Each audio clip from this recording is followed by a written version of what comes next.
Hey everyone, it's Chris Buono, and I'm here to talk about scales. This is a big subject. This is a pretty important subject, but it's not the end-all be-all because there's lots of things for us to play. But however, they seem to just keep coming down to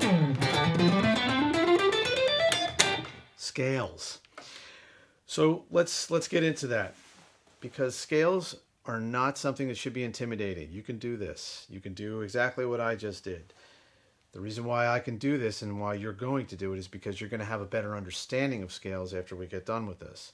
So when you have a better grip on why these things are what they are and how they play out, you're going to get a lot from it and be able to do it better, and also understand the things that are coming with scales from practicing them, because it's not just the scales.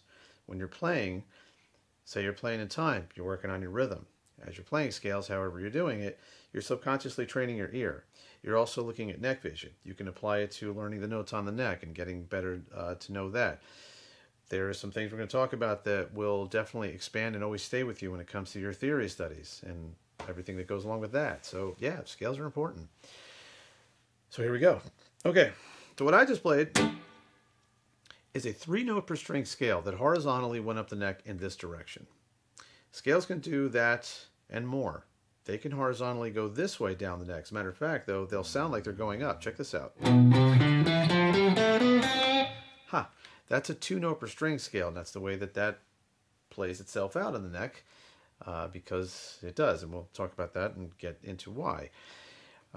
Scales could be myriad applications on the neck when it comes to notes per string, and they can also be lots of different fingerings and this and that. What they all have in common is they follow formulas.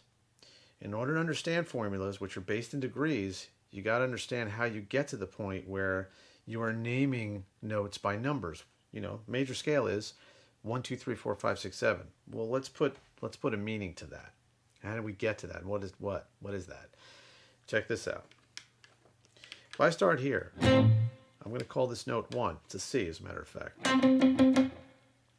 I'm going to play on one string going up the neck, single string scale. And I'm going to play with very specific distances. This is what a scale is. A fundamental order of elements. Great definition, makes you look smart. I'm going to start from the 1, and I'm going to execute a step order. That's the order. The elements are the notes. The order is 2 holes and a half, 3 holes and a half. It rolls off the tongue because it's simple and it sounds like this slower. 2 holes and a half, 2 whole steps and a half step, 3 whole steps and a half step. Watch what happens. And I'm also going to call out something as I do it. The numbers. These are called scale degrees. So from the 1, the first note, I do a whole step. I've just presented number 2. It's the second scale degree of a major scale. So 1 to 2 is a whole step. The next whole step will get me to 3. That's 3. 3 to 4 is a half step. So far we have looked at the first 4 scale degrees. This is something called scale degrees, and it's the numerical placement of a note in the scale. This is a movable concept and is a fixed movable concept. We'll get more into that in a second.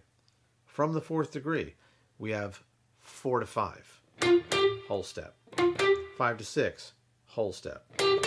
We got one more whole step to go. 6 to 7, and then the last half step finishes it, and it gets 7 to 1, not 8, 1. Yes, if you understand what an octave is, yes, I did get to the octave, and that is that's the interval of an eighth. An oct, an OCT means 8. But why am I calling this 1? Because I'm looking at scale degrees. Scale degrees is a fixed movable concept, meaning no matter where the 1 is, if I'm in the key of this or that, we're in C. C is C, C is 1. D is 2, regardless of what range they're in. If I play C here, that's 1. If I play D here, that's 2. I'm not measuring the distance. I am utilizing the assignment of what it is in a scale. That's what a scale degree is. Okay, that helps out a lot when you're looking at things. So let's move on. Now that single string scale, you should start out with that, especially if you need to. Just understand this, whether you're playing with multiple fingers or the same finger. But do not discount the importance of single string scales. You can find them in advanced methods such as the Advancing Guitarist by Mick Goodrick. He stresses the importance of single note scales. I do too. It makes things clear. It's a very great improvisational tool to have because it makes you focus on the important things, because you don't get lost or, you don't get confused or focus in on things you shouldn't, such as how many notes and I got to go here and all that stuff. You would focus on things that are important, like timing and articulation and space and that. But anyway, of course, we're not here just for single string scales. We want more, and that's exactly what we're going to do.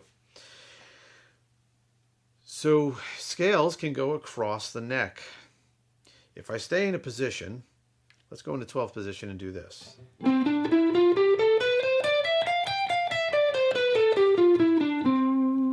So I just ascended and descended a C major scale in a position, and it's a vertical position.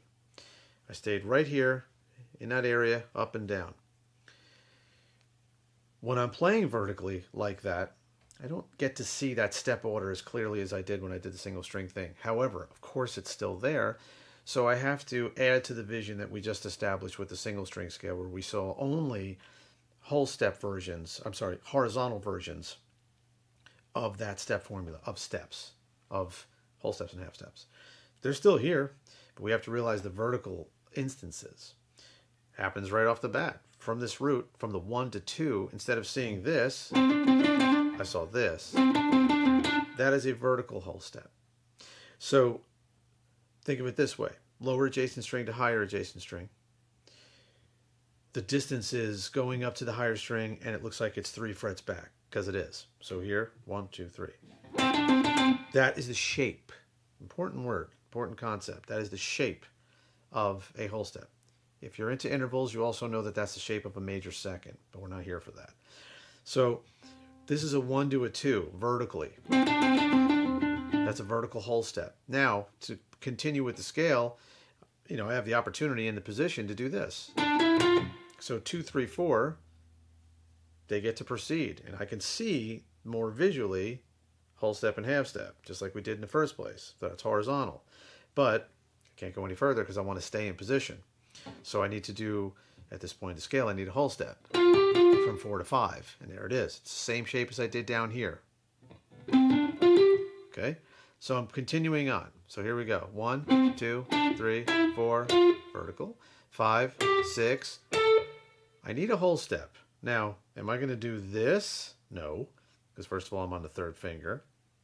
Second, it's going to sound like this, and you're probably going to hear that this is probably not what I want. Well, check it out. Let me play what's supposed to be there. And let me play what might be there if I was following this strictly. Cool scale, whole different conversation, but that's not what we're going for. So why is this not what I'm doing, and this is what I'm supposed to do? Because I need a whole step. Well, because that's a whole step. So here's the deal. The guitar is tuned consistently, almost.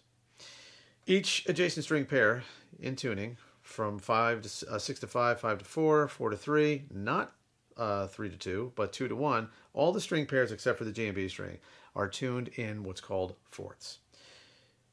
In relation to how we're talking about this, it is 5 half steps. So visually it looks like this.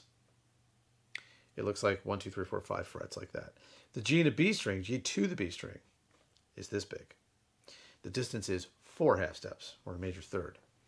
So that means that the shapes need to change when you deal with that.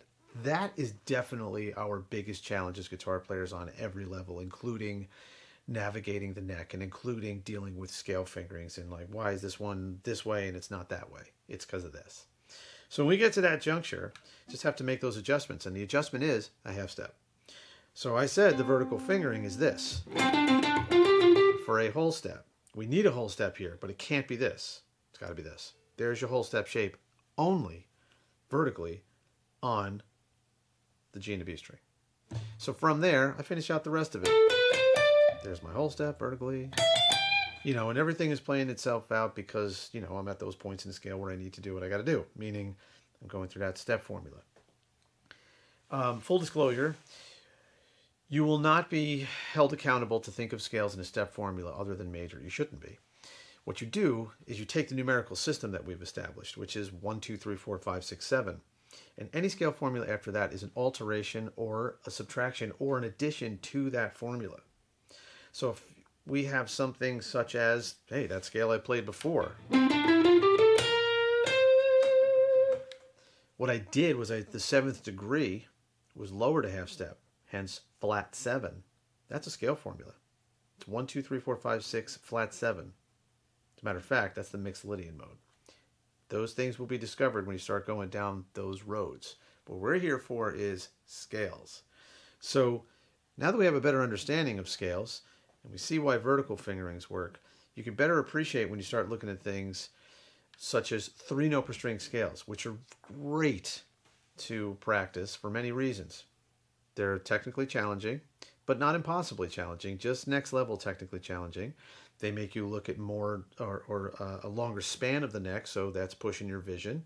You get to see another way of how notes play out in the neck. That's how you actually get to know the neck and know the notes and where they are by application. And you're continuing to do that subliminal ear training. So if I start from the root degree, the C, because we're staying with C, on the lowest string, I don't have to, but I am. Down here, I'm doing the low C, and I'm going to play 3-note per string. Check it out.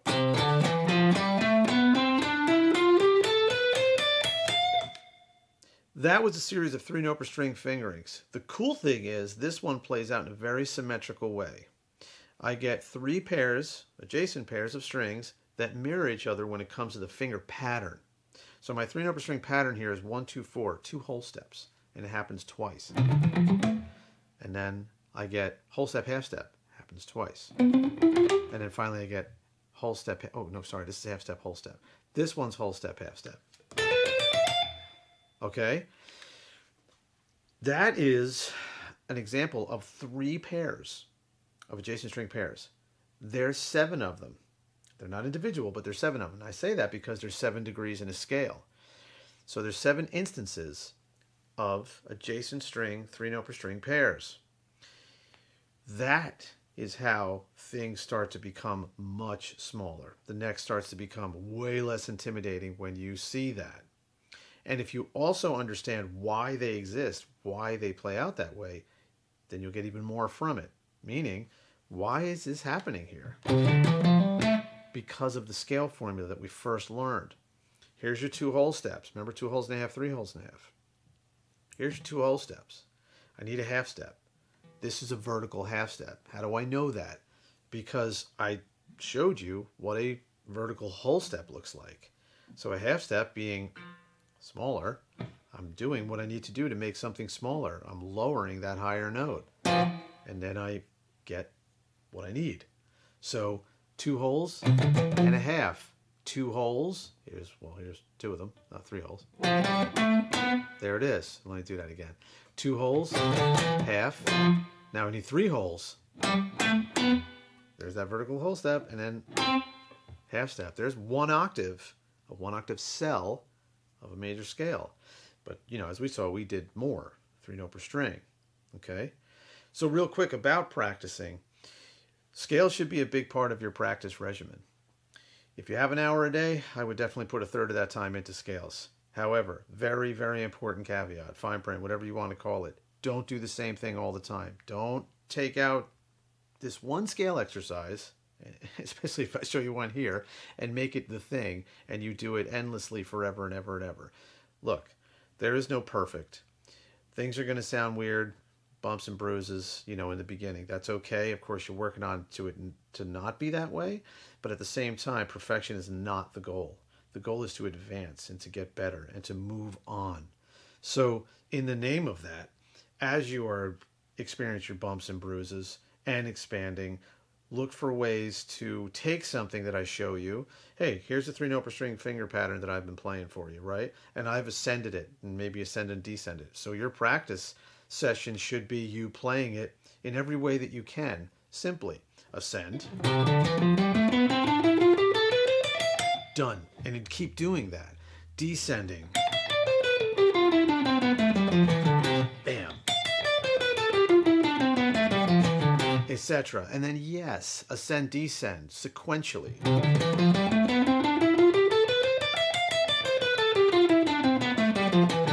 Descend, ascend sequentially. And there's more ways to vary it. You know, you could keep, once you get in the headspace of doing that, you'll see that There's many ways to do things, and you can come up with them. You don't have to wait for someone to tell you. Repeat the first and last notes.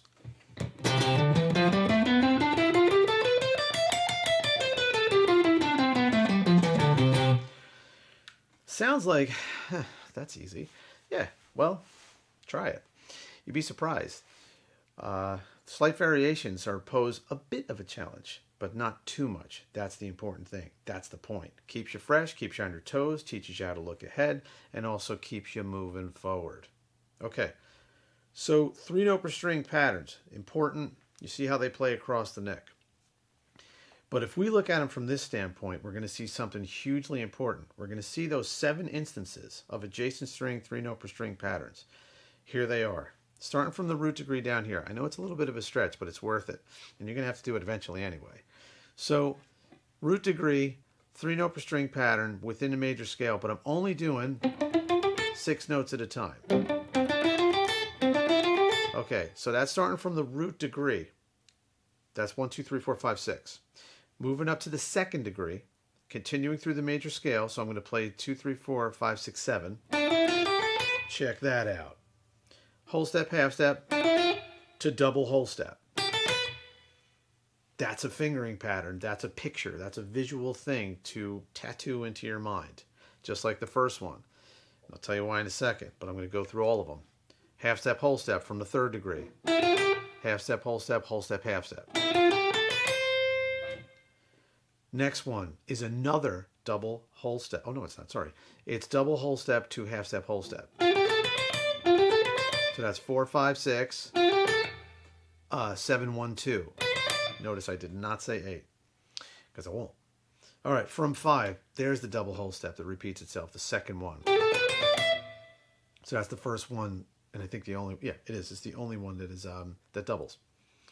Starting from the 6th degree, we get whole step, half step twice. We've seen this one. And then we get the final half step, whole step that repeats itself. It's symmetrical.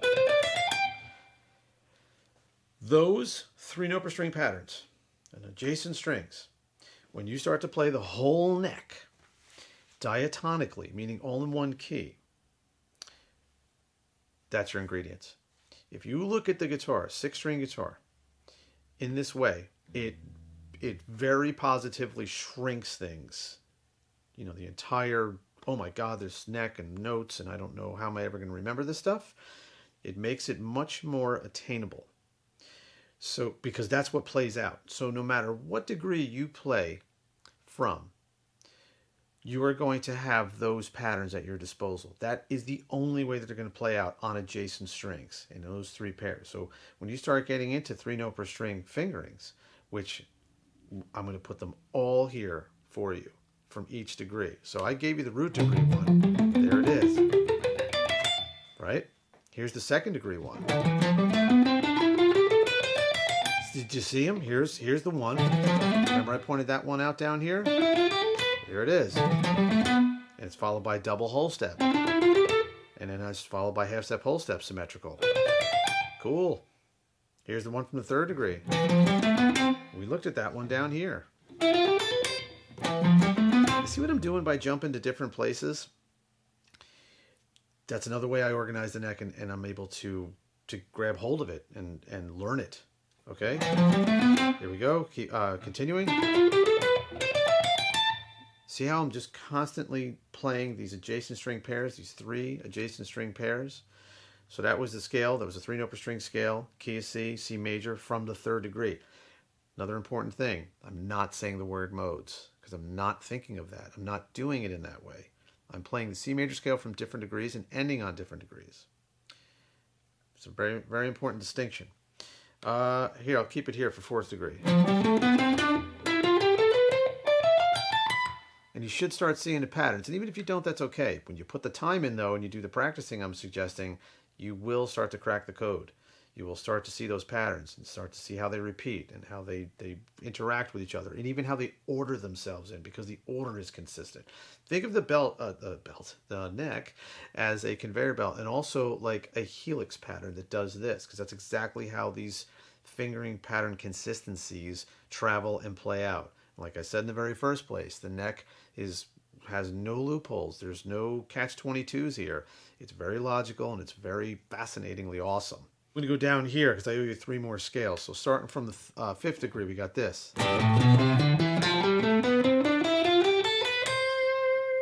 Then from the 6th degree. And then finally from the 7th degree. Another one of the totally symmetrical, which is very cool. There is all your diatonic 3-note per string scales. And they all use those adjacent string 3-note per string patterns that I just showed you on the high strings. They just play themselves out. It is your job to wrap your head around that as well as your fingers. You can use whatever technique. It doesn't matter what level you're at. If you're just playing with only downstrokes right now, totally cool. Alternate picking, you want to use this as a vehicle to work on your legato. You want to incorporate hybrid picking. All that. That's another advantage to scales. They're a great platform for testing out or to work out technical things while you're getting that subliminal ear training, and you're also, expanding on that neck vision thing and all these other things that come with it. It's great. Scales are super important for us to play, but also to learn from and to utilize. So take this knowledge and do with it what you will. And I hope that it is a lot of practicing and a lot of enjoyment, a lot of fun, because it is going to bridge you to the places where you want to be as a player. Okay? So I'm Chris Buono. Thank you very much. Cool conversation on scales. I would love to continue it with you. So see you around sometime soon. Yeah. All right. Play on.